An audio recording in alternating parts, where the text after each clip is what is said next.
9.5 is about the sine and cosine ratios. So in your last lesson, you learned about the tangent ratio, and the sine and cosine ratios work very similarly. So our essential question is how to use the sine and cosine ratios to find missing parts of right triangles. So I'm going to draw myself a right triangle here.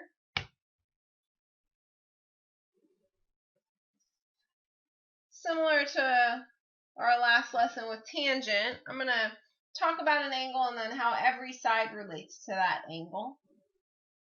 So here's my right triangle. So the angle that I'll have been given will be one of the two acute angles. So either this angle here or this angle here. Why don't I go ahead, I'll just use this angle as my theta. That's the angle I've been given. In relation to this angle then, I have an adjacent leg, which is the one that's actually touching it. You know, the hypotenuse is across from the right angle, so we don't really call that a leg. That's called the hypotenuse. So this is my hypotenuse. My adjacent leg is touching the angle. And my opposite leg is not touching the angle that I'm focused on. So this one we'll call the opposite leg.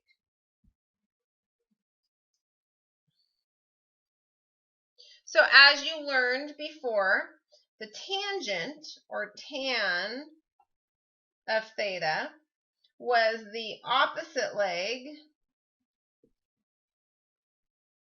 over the adjacent leg.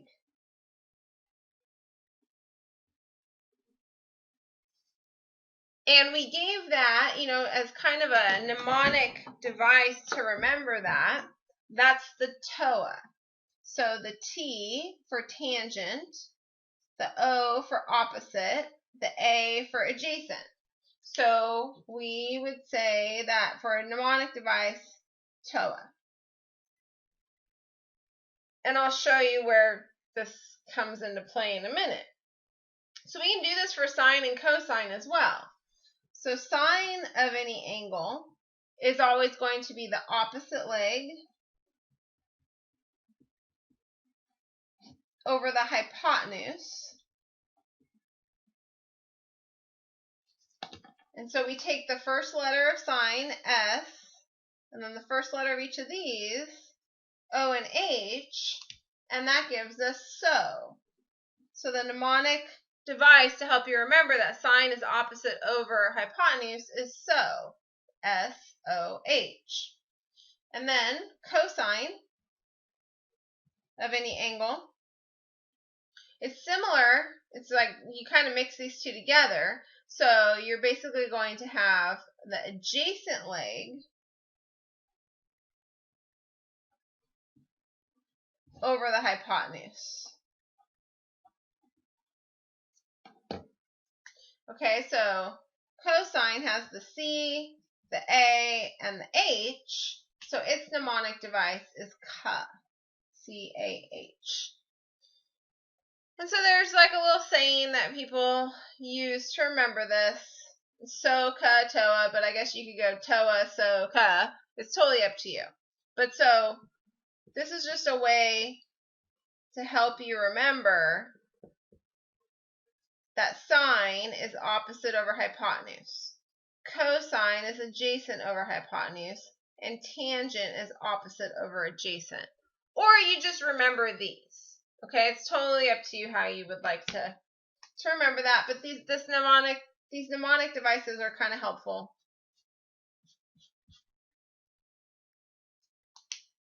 But the most important thing is that you're able to use these. So let's go ahead and let's do a few of these. So let's start with, we'll do example 1.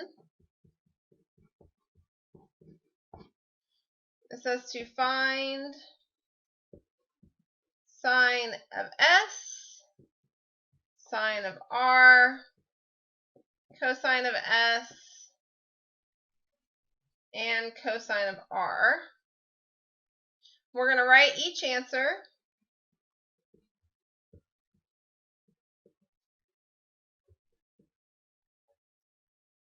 as a fraction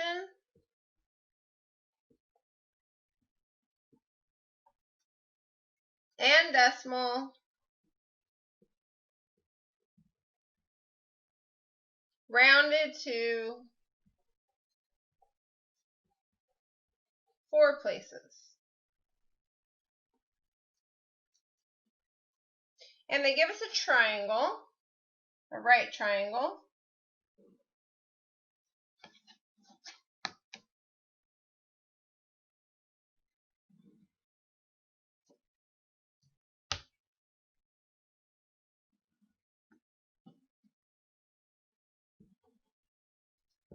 R, S, and T.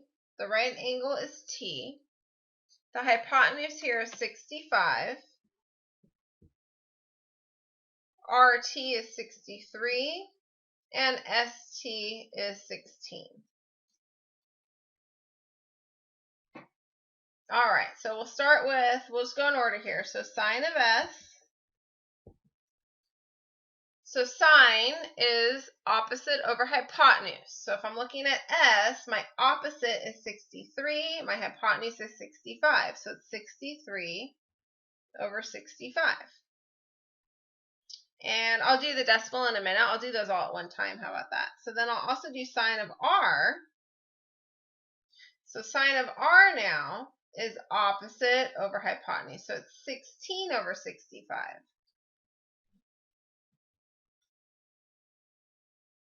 Okay, now let's do the cosines.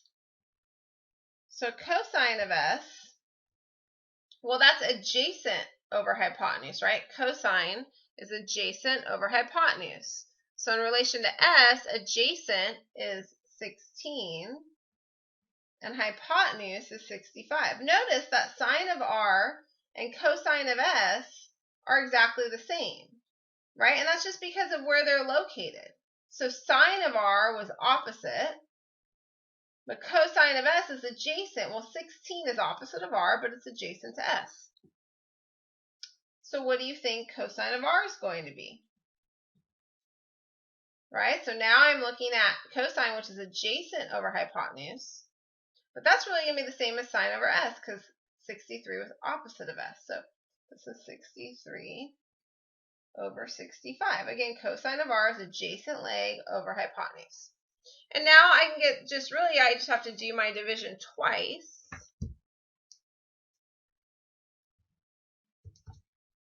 So we'll do 63 divided by 65. Okay, so I get 0.9692. That one works out perfectly because after the 2 is a 3, which is not 5, so I just keep it at 2. If it had been 5 or bigger, I'd round up to 3. So 0. I'm going to put approximately 0.9692. Okay, so that's going to be the same down here for cosine of R. And now I'll do the 16 divided by 65. Let's see, 0.2461, but notice after the 1 I've got a 5, so this 1 has to be rounded up to 2. So approximately 0.969. Oops, I just did the wrong one. Sorry about that. I'm looking above. 0.2462. Approximately 0.2462. And while you're doing these videos, make sure that you're using your calculator and getting the same number as me. This one wasn't too tricky, but sometimes when we use like our sine function buttons and stuff, you want to make sure that you're getting the exact same answer as me. All right, let's do another example. I'm going to skip example 2 in the book. We'll go ahead and go to example 3. We're going to find the values of x and y.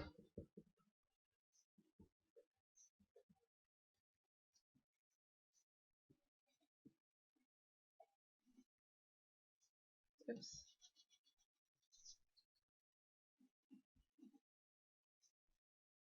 Round to the nearest tenth.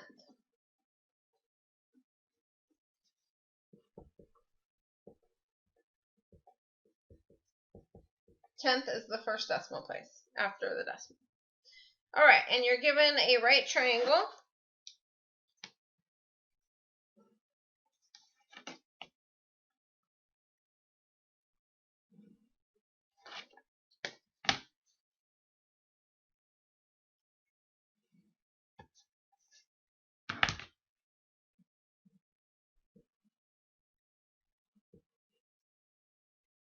X and Y are the legs, 14 is the hypotenuse, and 26 degrees is one of the angles.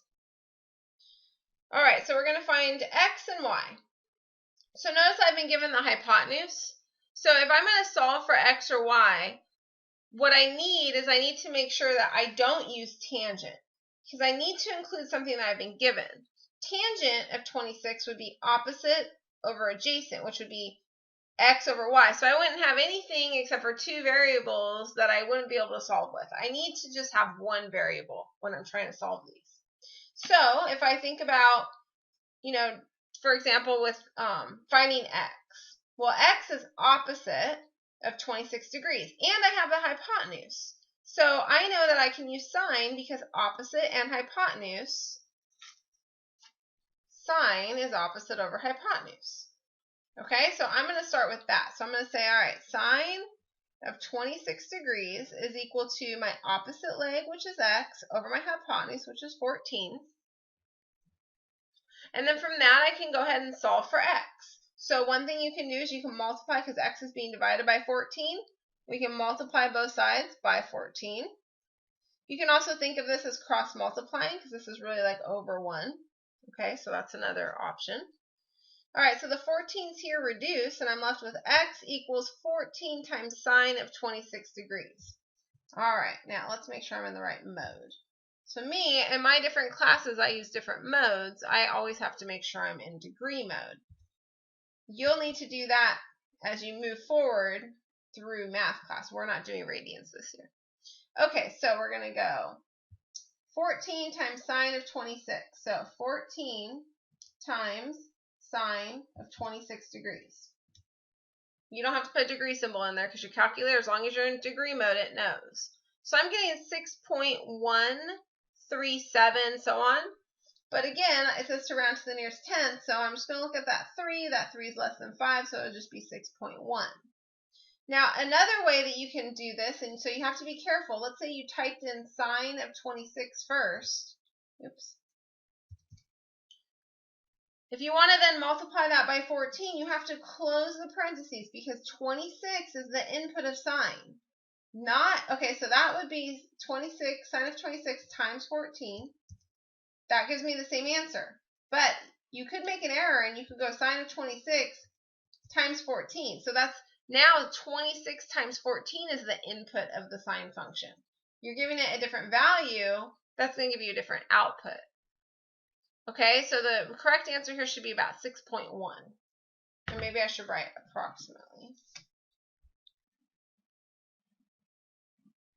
All right, so I found X. Now let's find Y. Let's see, I'll circle these. I guess I should have done that up here too. I'll circle all my answers. Okay. So for Y now I could use this value and I could use tangent. The problem with this value is that it's an approximation. So I'm going to get even more of an approximation if I try and solve for Y using tangent, right? I could use opposite over adjacent. Okay, and I could figure it out that way, but if you're using an approximation to help you in a calculation, your answer is going to be even more approximated. So instead of that, I'm going to use cosine because cosine is adjacent over hypotenuse. And notice I have the hypotenuse. That was an exact number originally given to me. And in relation to 26, y is adjacent. So I will say cosine of 26 degrees is my adjacent leg, which is y, over my hypotenuse, which is 14. And then I'll just solve it the exact same way. I can multiply both sides by 14, or I could cross multiply, however you want to think of it. So these 14s reduce. I'm now left with 14 times cosine of 26. So let me go ahead and try that. And please make sure that you're doing the calculations with me. Make sure that your calculator is actually working. And if it's not, please let me know and I can help you with that. Okay, so I'm going to have about 12.583. But I need to go to the tenths place. So I'm going to look at that 8. And I'm going to say, well, that's bigger than 5. That's 5 or bigger. So I'm going to round that 5 up to a 6. So it's approximately X, oops, sorry, not X, Y. y will be approximately 12.6.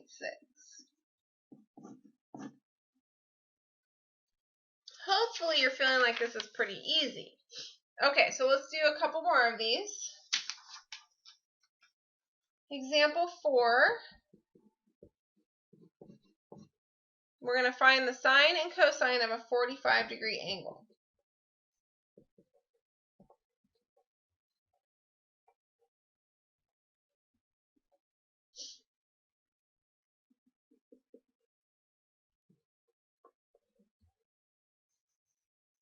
Okay, so a couple ways that we can think about this. I'm going to first draw myself a right triangle. Because if we're talking about sine and cosine, at least in this class, we are definitely talking about right triangles. These are ratios of sides of right triangles. So here's my 90-degree angle, and that leaves me in a right triangle. The other two angles would be 45 degrees and 45 degrees if one of them's 45 degrees, right? Okay, now this should look very familiar to you. And if you remember, unless they tell you otherwise, so let's take this back to a unit circle. The unit circle is a circle with a radius of 1. And in that unit circle, we found ourselves, I'll draw myself the same exact type of triangle. We found ourselves lots, actually 4 different 45, 45, 90 triangles. And so, like I said, in the unit circle, the radius is equal to 1. So from the center of the circle to the outside of the circle is our radius. And in the unit circle, that radius is always going to be 1. So you can think of it as just starting right here. This is a length of 1. Going up to the 90-degree mark, that's a length of 1. But really, as we move that radius around, it's 1 no matter where you put it. Okay, so our radius is equal to 1. Okay, so I'm going to transfer that radius over to this triangle. Just imagine this is the same triangle and I've just expanded it. So my hypotenuse, really, which is the radius of this unit circle, but if I draw that right triangle, it's also the hypotenuse. So my hypotenuse is 1. Okay, so I know in any 45, 45, 90 triangle that the hypotenuse is equal to a leg times root 2. And I know, and you might already have these memorized, and hopefully you do, because there were 2 coordinates right here in your unit circle that if you remember them, then that tells me that you know the lengths of these legs. But if you don't, that's fine. Just go back and use your formula for a 45, 45, 90 triangle, which is the hypotenuse equals a leg times root 2. We have the hypotenuse, which is 1. Why don't I call the legs A? Because they're going to be the same, right? Because I've got basically an isosceles right triangle. Okay, so my leg is A times root 2. I've got to solve for A. So if I do that, that means I'm dividing both sides by root 2. So I get A equals 1 over root 2. But we never leave it like that, right? Because that's improper. So you should, to be a completely simplified fraction, you should not have a radical in your denominator. So we will rationalize the denominator by multiplying top and bottom by a number that would basically get rid of this. So root 2 times root 2 is just 2. So that means that I know then A is root 2 over 2, right? Just multiplying. Okay, so both of my A's here are root 2 over root 2. Or sorry, root 2 over 2. And in your unit circle, just as like a nice little reminder, in your unit circle, this would have been, both of them, any 45-degree angle, both x and y values are root 2 over 2. However, the cosine, or the x, or the horizontal coordinate, is negative in the second quadrant. And I just drew it there so it could kind of mimic So instead of doing like a reflection or rotation, instead it's just a nice little translation. I'm just translating it right here. Okay, I haven't even begun to answer the question. All right, so now we're going to find the sine and the cosine of a 45-degree angle. Okay, so you could choose any one that you want. I'm going to start with sine of 45 degrees. I'll just choose this one, but it doesn't really matter because both legs are the same. So you could choose that one too. You're going to get the same thing. Sine is opposite over hypotenuse. So it's root 2 over 2 over 1. And what's anything divided by 1? It's just root 2 over 2, the same thing. So that's sine of 45 degrees. And then cosine of 45 degrees. It doesn't matter which one you choose again. But that's adjacent over hypotenuse. So once again, it's root 2 over 2 over 1, or root 2 over 2. Okay, so those are my two answers. Now let's just talk a little bit more about that. So when I drew this in the unit circle, I'm using a 45-degree reference angle, but I could have easily drawn it right here. Right? And I'd get the same coordinates, just both of them positive. And this turns out to be cosine is always going to be like your x coordinate. So cosine relates to your x coordinate. So had you just known your unit circle by heart and somebody asked you what's cosine of 45 degrees, you could immediately just say root 2 over 2 because you would know your unit circle, right? And so this x coordinate or this horizontal length is root 2 over 2. And then the vertical length goes with sine. And don't worry, we'll talk so much more about this next year. Okay, and that's the vertical coordinate is also root 2 over 2. Or your y value is also root 2 over 2. All right, moving on, we got a couple more examples. Let's do example 5. We're going to find the sine and cosine of 30 degrees. Okay, so once again, thinking about if they're not going to tell you any more information about your right triangle. Let's see, I'll draw my right triangle this way this time. Then you are imagining that you are pulling this thing out of the unit circle.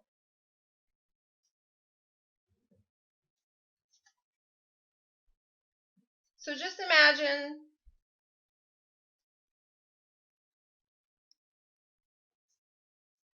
that you're at the 30-degree angle in the unit circle. That's an arrow. This is 30 degrees. Right? That's your reference angle. Draw yourself a triangle, a right triangle. And what's the length of your hypotenuse? Well, that's going to be 1 because it's in the unit circle. So here, again, your hypotenuse is 1.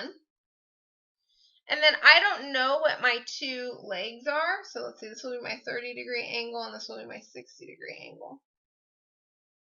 But I know that my short leg, right, my short leg is what everything else is based on. So my short leg is A.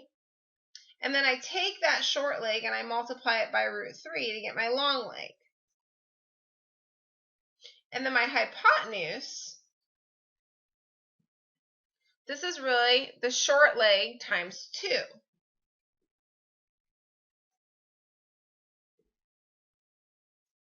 Okay, so these are things that you should have memorized from previous lessons, but I'll write them down for you anyway. So hypotenuse equals short times 2, and long equals short times root 3. And that's basically what I've done here.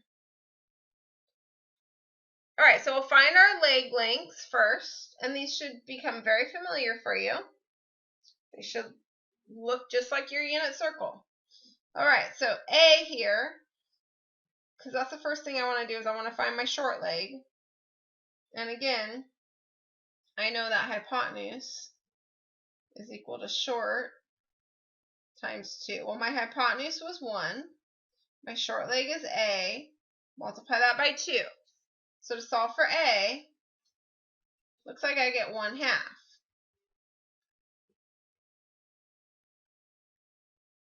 Okay. Now that's my vertical coordinate. So if I think about this as an xy coordinate, that's the y value. And then the other one, my long leg, right? So the long is equal to short times √3, or a √3, because a is our short leg. So let's see, our long leg then, since I know my short leg, is 1/2 times √3, or that's like 1/2 times √3 over 1, which is really √3 over 2. So this is going to be √3 over 2. These should look very familiar to you because we did these when we did special right triangles and then we set it all up in our unit circle. Okay, so this one's going to be √3 over 2. So now I can figure out the sine and the cosine. So we'll start with sine of 30 degrees. Sine is so opposite over hypotenuse. So from 30 degrees, opposite is 1/2, over hypotenuse is 1. Well, 1/2 over 1 is really just 1/2. Notice that's the same as this vertical coordinate right here. Okay. And then we'll also do cosine of 30 degrees. All right, well, cosine is adjacent over hypotenuse. So adjacent is √3 over 2 over 1, which is your hypotenuse, which is really just √3 over 2. And notice that corresponds with your x coordinate. So the cosine is always going to be your horizontal or your x coordinate. Sine is always going to be your vertical or your y coordinate. So if they don't give you more specifics, if they just say find sine or cosine of a 30 degree or a 45 degree or a 60 degree angle, then they're asking you to just imagine you're in the unit circle. So whatever right triangle you create with the 30 and the 60 degrees or the 45 degree angle has a hypotenuse of 1. And I got one more problem for us, example 6. Oops, why did I write it like that? I don't know.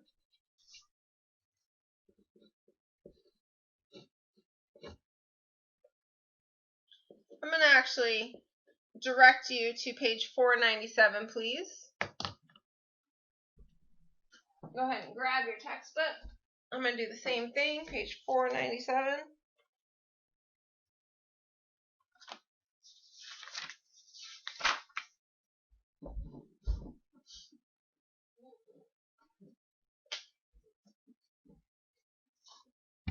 Instead of writing this all down, we'll just have it right here. So you're skiing on a mountain with an altitude of 1,200 feet. Altitude means how tall you are from sea level. Okay, so the altitude here is 1,200 feet. Remember, altitude is always perpendicular with the base. Okay, the angle of depression is 21 degrees. So an angle of depression is basically that angle with your horizontal line going down. Find the distance x you ski down the mountain to the nearest foot. Okay, so really what I have is I have a couple right triangles here. But because we're talking about angle of depression with my horizontal view, okay, this is probably the triangle that we really want to focus on, not necessarily this. We could figure out what this angle is because these two would add up to 90 degrees. But we might as well, instead of doing extra math, we'll just use that 21 degrees as an angle. Hypotenuse is x. 1,200 is the opposite, right? It's opposite the angle I've been given. And my right angle is right there. Okay, so I'm going to go ahead and draw that diagram.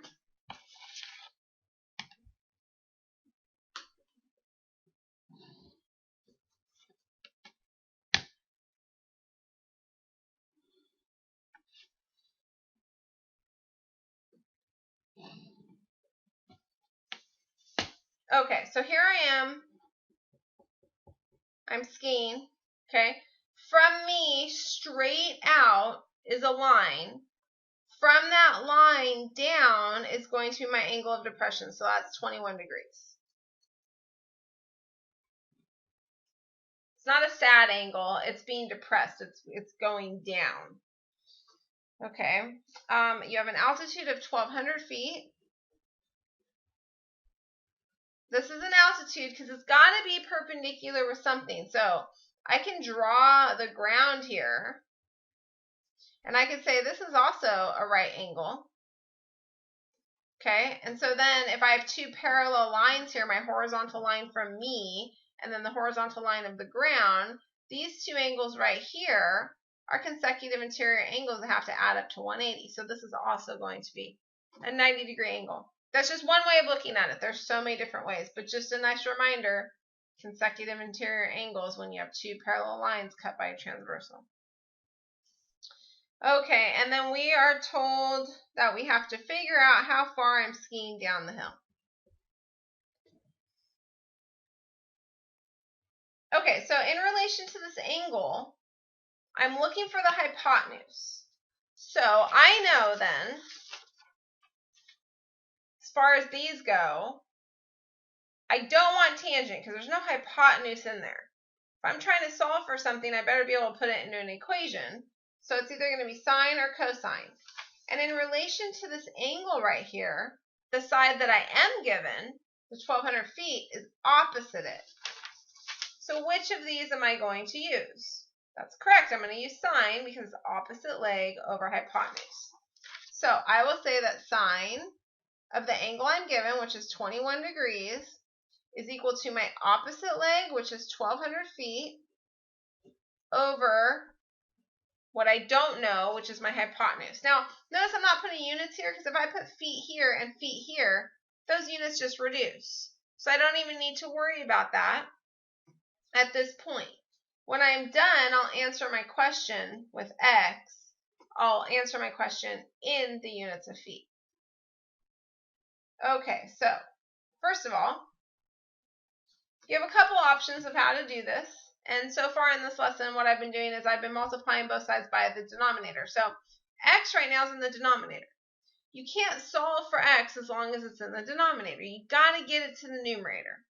So again, one option is to cross multiply. Maybe I'll do that here.